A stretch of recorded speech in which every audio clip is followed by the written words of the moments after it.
The Haunting of Thornwood Manor. It all began when my family inherited Thornwood Manor, a sprawling estate with a dark past. My great-uncle, a reclusive man with a penchant for the occult, had left it to us in his will.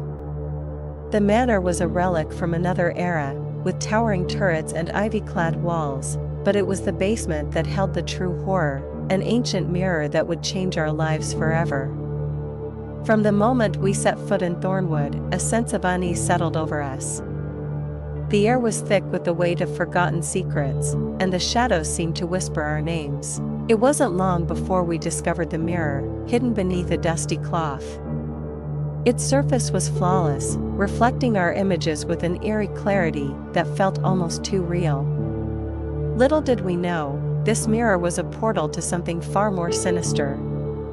Strange occurrences began almost immediately. Objects would move on their own, and we would hear footsteps echoing through the empty halls. At first, we dismissed these events as tricks of the mind, but as the days passed, the disturbances grew more frequent and more terrifying. One night, I awoke to find my reflection staring back at me from the mirror, even though it should have been impossible to see it from my bed. My own eyes gleamed with an otherworldly light, and a cold dread settled in my bones. No matter how hard I tried to look away, I was transfixed, unable to escape the gaze of my doppelganger. As the weeks went by, the mirror's influence spread like a contagion. My parents became distant, their eyes hollow and devoid of warmth.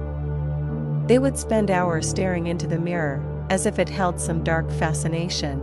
My younger sister, Emily, began to talk to herself, claiming that her reflection spoke to her, revealing secrets only she could hear. Then, the accident started. My father fell down the grand staircase, breaking his leg in 3 places.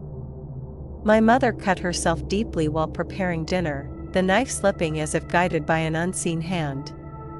Each incident seemed to draw us further into the mirror's malevolent grasp.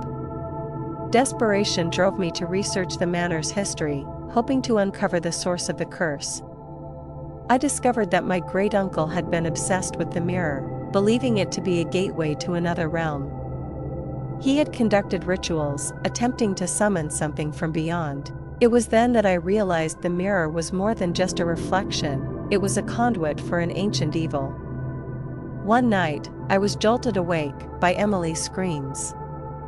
I raced to her room, only to find her standing before the mirror, her eyes wide with terror. Her reflection had come to life, mimicking her movements with a sinister smile.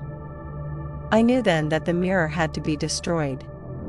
With a sledgehammer in hand, I approached the mirror, my heart pounding in my chest. As I raised the hammer, the reflection began to speak, its voice a chilling echo of my own. It taunted me, revealing my darkest fears and deepest regrets. But I steeled myself, swinging the hammer with all my might. The mirror shattered, its fragments scattering across the floor like shards of ice.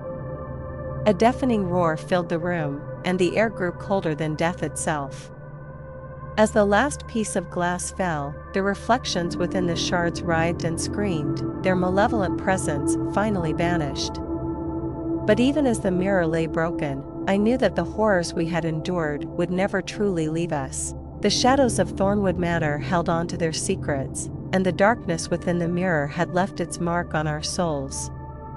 Some nightmares never end, they merely wait in the shadows, ready to return when the time is right.